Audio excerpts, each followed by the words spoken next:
Salut et bienvenue dans cette vidéo dans laquelle je vais te présenter 3 astuces peu connues qui vont te permettre d'être beaucoup plus productif. Alors la première astuce, c'est tout simplement de diviser sa journée en 2 à 3 mini-journées. Par exemple, dans mon cas, ma première mini-journée commence à 7 heures et finit à midi et ma seconde mini-journée commence à 13 heures et finit à 21 heures. Chaque soir, je note alors les objectifs à accomplir pour chaque mini-journée et à la fin de chacune d'elles, je revois ce qui a été fait, ce qui pourrait être corrigé, ce qui pourrait être amélioré. Il existe plusieurs avantages à voir sa journée comme plusieurs mini-journées. La première, c'est que tu estimeras beaucoup mieux ton temps. Par exemple, si ta mini-journée dure seulement 5 heures, donc de 7 heures à midi, tu seras beaucoup plus réaliste quand tu planifieras tes tâches la veille. Tu élimineras les tâches superflues, les tâches en plus et tu prioriseras seulement les tâches les plus importantes durant cette limite de temps.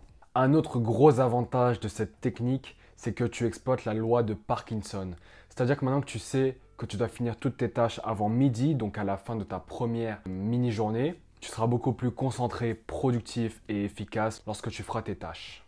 Le dernier gros point positif de cette technique, c'est qu'elle protège en fait ta journée. On a tous eu ces matins où on se lève par exemple 1 heure après le réveil, fatigué et peu productif.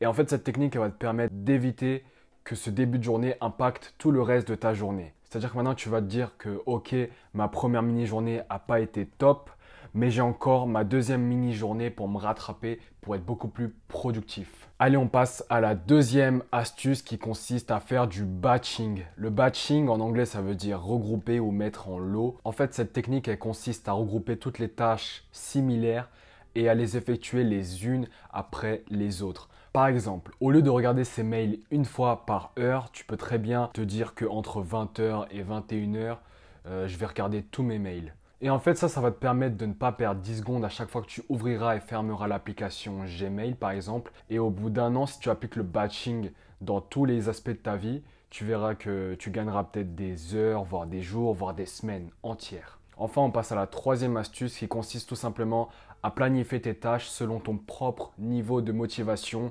d'énergie et de concentration. Pour cela, il va falloir que tu analyses ta motivation, ta concentration, ton énergie pendant une semaine et à chaque heure et que tu fasses une moyenne, puis que tu reportes toutes tes données sur un heatmap ou une carte de chaleur ou une carte thermique. Donc tu colorieras en rouge les heures à laquelle ton niveau de motivation, de concentration, d'énergie est le plus élevé. Généralement, c'est à ces heures que tu planifieras les tâches les plus difficiles qui demandent le plus de créativité. En général, c'est vers le matin après le réveil.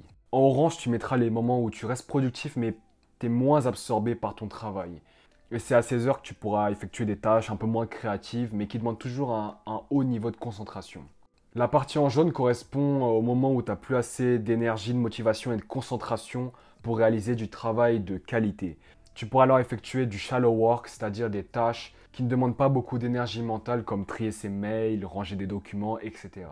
Le vert correspond au moment où tu es complètement épuisé et où travailler serait une totale perte de temps. Là, ne planifie rien, il faut que tu te reposes, il faut que tu te récompenses, parce que n'oublie pas que c'est un jeu à long terme. Et enfin, en gris, c'est les moments où tu n'es pas actif, où tu dors. Alors je t'ai présenté ce heatmap parce que j'ai trouvé que c'était un bon outil pour vraiment concilier productivité et bien-être.